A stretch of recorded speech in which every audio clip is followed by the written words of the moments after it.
Sir please. Mister Jairam, तुम्हाला एवढी खात्री आहे जुई उत्तम प्रेझेंटेशन देऊ शकेल? हो सर. मी आता जे काही बघितलं त्याच्यावरनं मला खूप कठीण वाटतंय. सर तुम्हाला अचानक बघून ती जरा नर्वस झाली. जयराम, मला तेच म्हणायचं आहे की ऑफिस आपलं, समोर बसलेला स्टाफ आपला, मी ओळखीचा. आपल्याच माणसांसमोर जी व्यक्ती नर्वस होते ती बाहेरच्या माणसांसमोर कशी प्रेझेंटेशन देईल? त्यांच्या प्रश्नांना ही कशी उत्तर देणार आहे? नाही, मला असं वाटतं बरं झालं हे सेशन केलं. आणि थँक्यू मिस्टर दाभोलकर, तुम्ही मला हे सेशन बघून घ्यायला सांगितलं.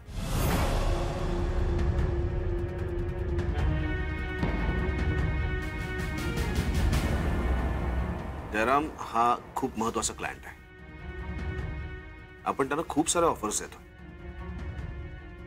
हे डील आपल्याला क्रॅक करायचं, पण ह्या अशा पद्धतीने जर प्रेझेंटेशन झालं तर खूप अवघड आहे. नाही, मी जुईवरती अविश्वास दाखवतोय असं नाहीये, पण त्यांना अजूनही ग्रूम होण्याची फार आवश्यकता आहे.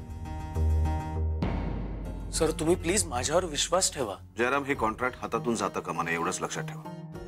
नाही सर, मी मिस्टर जयराम, असे अपसेट होऊ नका. तुमच्यावरती अविनाश सरांचा खूप विश्वास आहे. तुम्ही खरोखर खूप छान तयारी करून घेऊ शकता अजून मिस जुई कडून. Am I right Mister Dev? Yes. So Mister Jayaram, आता तुमची जबाबदारी आहे. थोडा जास्ती वेळ द्या मिस जुईला. आणि माझाही तुमच्यावरती खूप विश्वास आहे.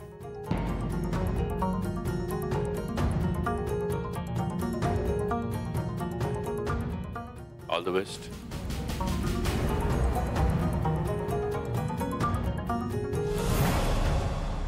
अगं जुई, अगं शांत, अगं हे बघ अगं किती समजायचं हिला बाबा. रडू नको. हे बघ जुई, नको टेन्शन घेऊ.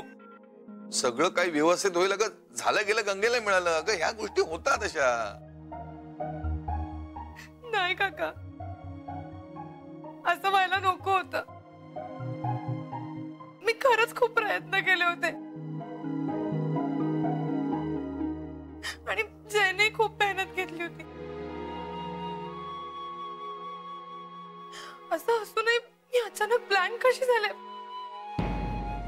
मला काहीच कळत नाहीये. ठीक आहे जुई, होतं असं. नाही, हे असं समोर होतं माझ्या प्रेझेंटेशन, पण मी ते वाचू शकत नव्हते. मी नाही देणार प्रेझेंटेशन. मी कधीच नाही देणार प्रेझेंटेशन. हे जुई, हे बरं, रडणं थांबव. रडण्यासारखं काहीही झालेलं नाही. लहान आहेस का तू रडत बसायला? आणि या एक्सपिरियन्स मधनं शिक काहीतरी. यापुढे प्रेझेंटेशनच्या भानगडीत नाही पडायचं.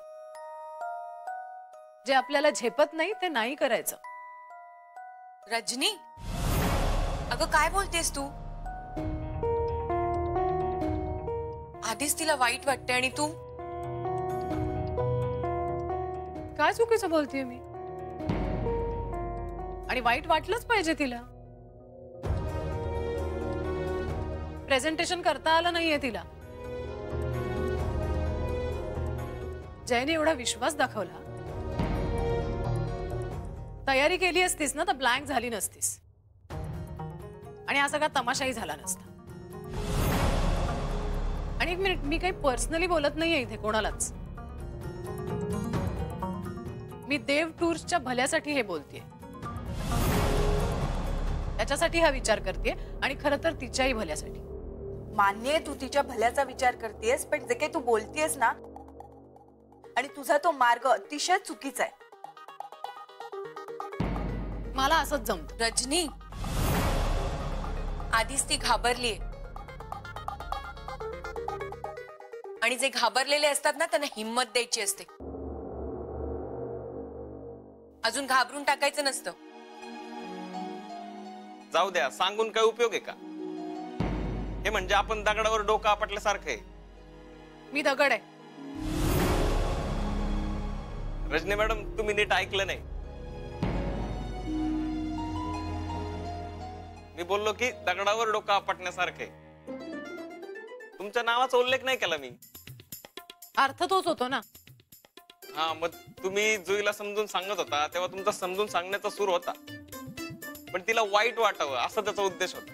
मग इथं पण अर्थ तोच होतो ना. अरे पण तुला एकदा सांगितलं काय पाहिजे. चाललंय? तुम्ही दोघं थांब. रजनी प्लीज, तुम्ही नंतर भांडा आरामात. आधी इथे जुईला रिलॅक्स करणं महत्वाचं आहे. जुई, तू अजिबात घाबरू नकोस आणि अजिबात टेन्शन घेऊ नकोस. आणि हे बघ, आज जे झालं तसंच उद्या होईल असं नाहीये. उद्या तुझं प्रेझेंटेशन खूप छान होईल. पण तसं जर नाही झालं तर जयचं काम बिघडेल. आमच्या टीमचा सक्सेस या प्रेझेंटेशनवर अवलंबून आहे. जुई, हे बघ, आधी डोक्यातून हे असे भलते सलते विचार काढून टाका. असं काहीही होणार नाहीये. जयरामचा सुद्धा तुझ्यावर खूप विश्वास आहे. उद्याचं तुझं प्रेझेंटेशन खूप छान होणार आहे.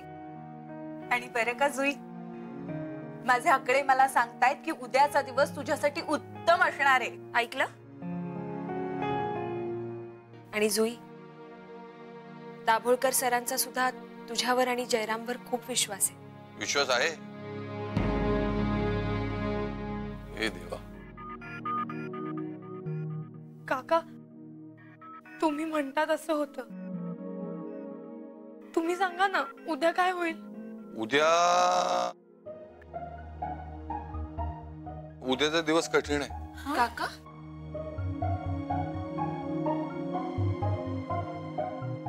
ते तुम्ही सांगायची गरज नाहीये काका.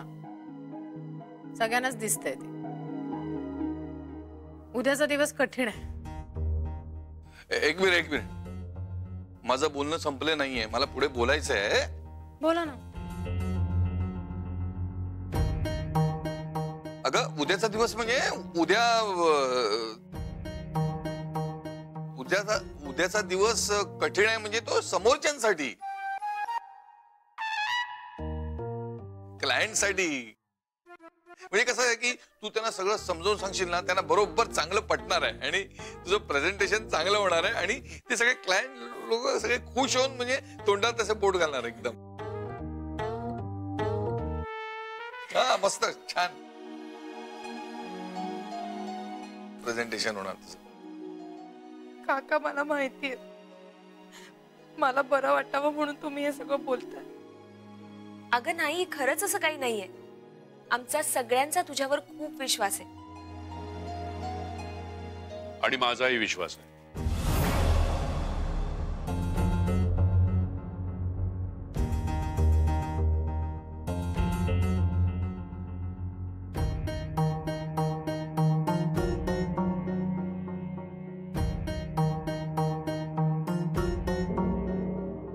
तुमच्यावर आणि तुमच्या मेंटॉरवर सुद्धा.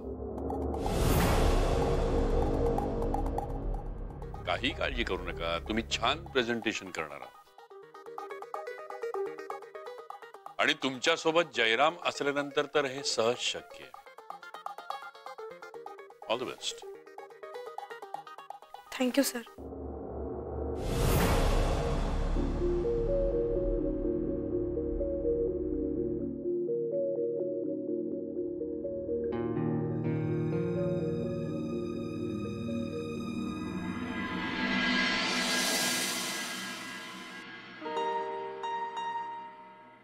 जय, जुईचं प्रेझेंटेशन खूप छान होईल बघ.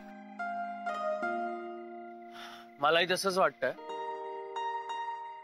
पण तिचा स्वतःवर कॉन्फिडन्स असायला हवा ना. कॉन्फिडन्स येईल हळूहळू. आणि तिचा मेंटर तू आहेस म्हटल्यानंतर हे तर सहज शक्य आहे.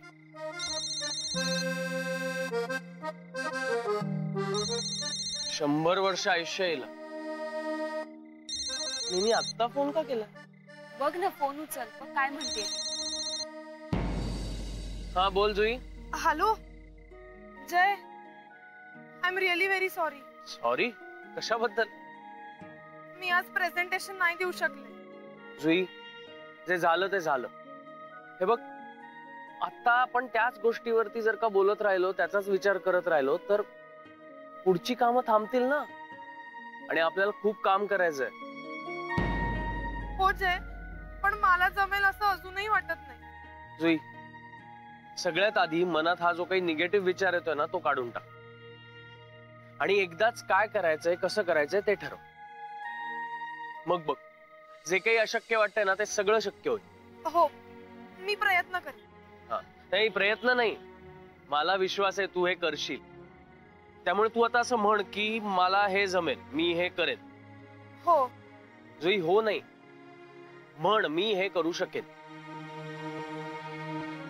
जुई, एकदा म्हण, मी हे करू शकेन. मी हे करू शकेन. गुड. चल ठेवतो मी. Good night. ठीक आहे, बाय. मी हे करू शकेन. जय, मला खूप जेलस फील होते. बघ ना, जुई आज तुझ्यासोबत काम करू शकते. किती छान समजवतोस रे तू. मी समजावून सुद्धा ती अपसेट आहेस. पण तू टेन्शन नको घेऊस. अरे तू आहेस, पप्पा आहे. डोंट वरी.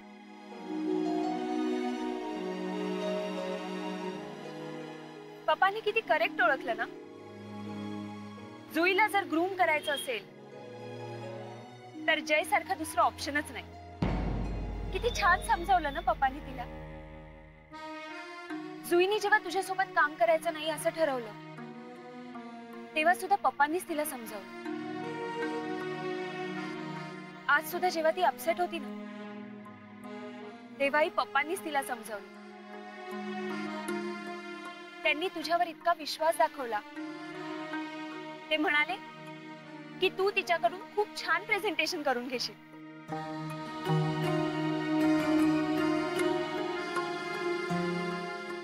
जय, मला खरंच खूप छान वाटतंय रे.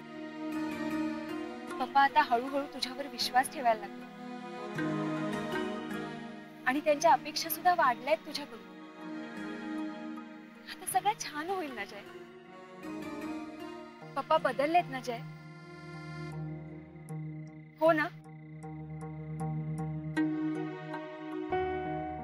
पण त्यांच्या अपेक्षा पूर्ण करणं फार अवघड आहे. जय, तू का काळजी करतोयस? तू नक्की त्यांच्या अपेक्षा पूर्ण करशील.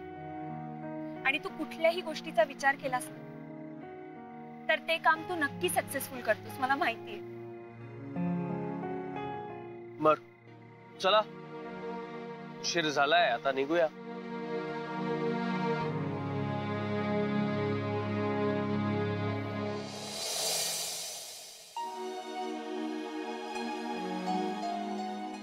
अरे आलात तुम्ही?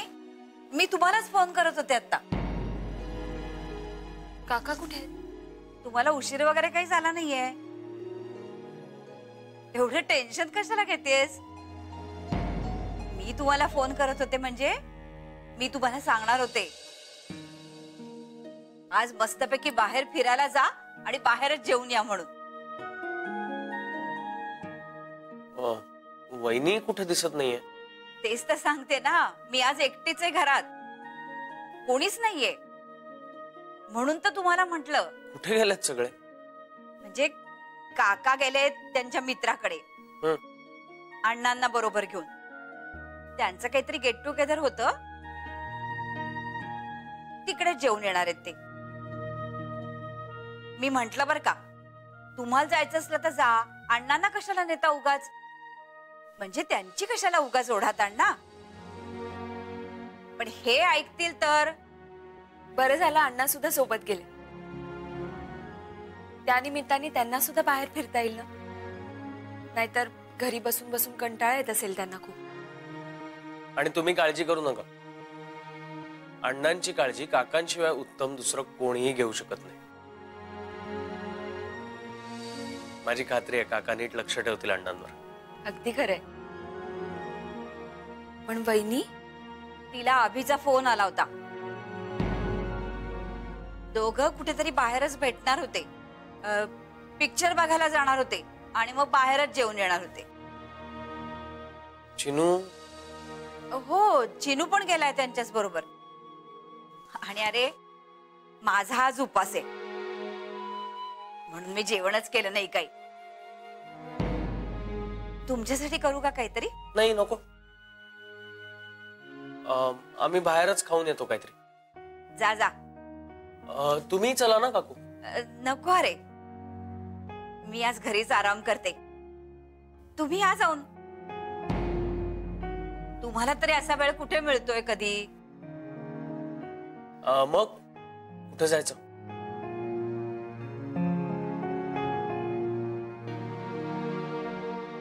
बाहेर खाऊन येऊया काहीतरी. काकू आलोच आम्ही. जा जा, बिंदास जा.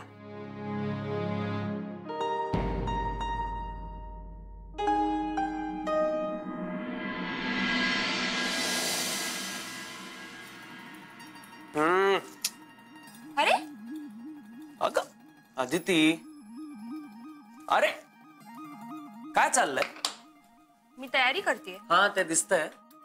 आपल्याला एकत्र जायचंय ना बाहेर. ठीक आहे, आवरून घे. एक मिनिट. मस्करी करत होते ना. पण खरंच काकू म्हणाले ते किती खरं आहे ना. हा इतका मोकळा वेळ आपल्याला एरवी कधीच मिळत नाही ना. म्हणून तर मी तुला लगेच म्हणालो बाहेर जाऊन. तर आता आटप पटपट. हो, झालं.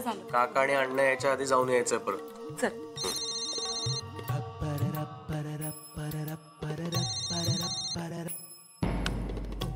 अरे फोन वाजतोय, उचल ना. कोणाचा फोन आहे? जुईचा.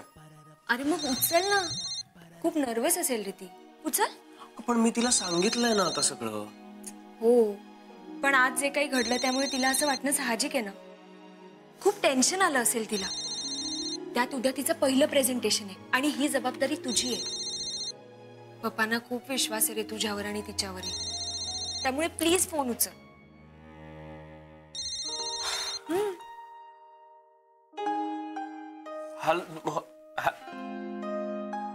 कट झाला बघ, कट झालाय. मी तिच्याशी बोलतो नंतर. चल आता आपण निघूया.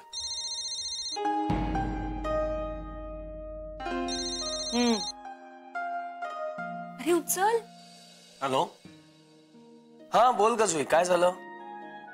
जय, मला खूप टेन्शन आलंय. कसलं टेन्शन? मी तुला सगळं सांगितलं ना. सगळं व्यवस्थित होणार आहे. पण आज जे झालं तेच उद्या झालं तर? आज जे झालं ते शेवटचं. उद्या असं काही होणार नाही अशी मला खात्री आहे. जुई, हे बघ, सगळं व्यवस्थित होणार आहे. आतापर्यंत जे काही घडलं ना, जी काही निगेटिव्हिटी मनात येते ना, ती सगळी विसरून जा. काय ग, निघाला नाहीत अजून? नाही, जयला जुईचा फोन आला ना म्हणून थांबलोय. पण म्हणजे काही प्रॉब्लेम नाही ना? नाही, जुईचं प्रेझेंटेशन आहे ना उद्या आणि पहिल्यांदाच ती प्रेझेंटेशन देते. त्यामुळे त्याची सगळी जबाबदारी जयवर आहे. बरोबर, म्हणूनच थांबलोय. ठीक आहे.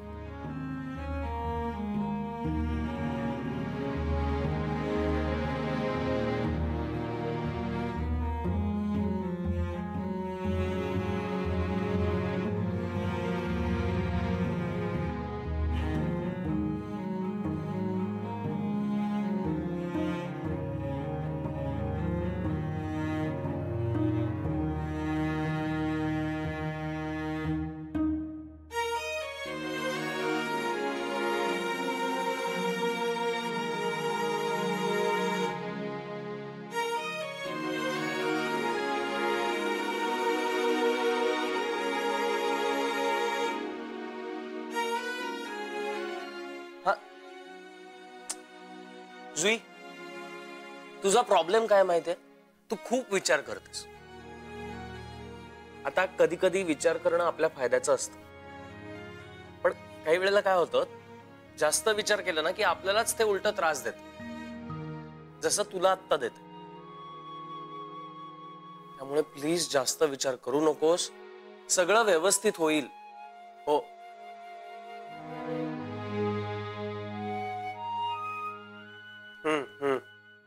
बरोबर आहे. करेक्ट.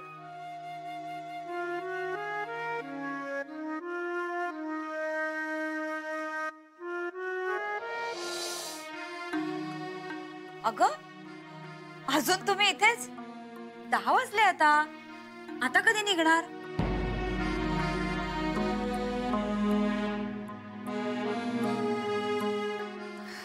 ओके जय, कळलंय आता मला. फॅन्टॅस्टिक. आता झोप शांतपणे. Good night. ऐक ना जय, मी काय म्हणते, तूच देतोस का उद्या प्रेझेंटेशन प्लीज? जुई, मी तुला एकदा सांगितलं ना, उद्याचं प्रेझेंटेशन तूच करणारस. ठीक आहे? फायनल आहे, यात काहीही बदल होणार नाही. Good night.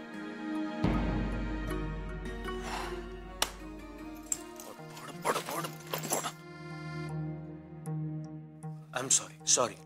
ती खूप बडबड करत होती आणि म्हणून मी फोन घेणार नव्हतो. इट्स ओके जय, पण आपण आज नको जाऊया, परत कधीतरी जाऊ. अगं पण चल ना, जाऊन येऊ आपण पटकन, लगेच येऊ. अरे काका आणि अण्णा आलेत ऑलरेडी. जय ऐक ना, इट्स ओके, परत कधीतरी जाऊ, नो प्रॉब्लेम. बरं मी खिचडी टाकलीये, ये बाय. जय ऐक ना, तुझी फेवरेट काकडीची खिचडी करते.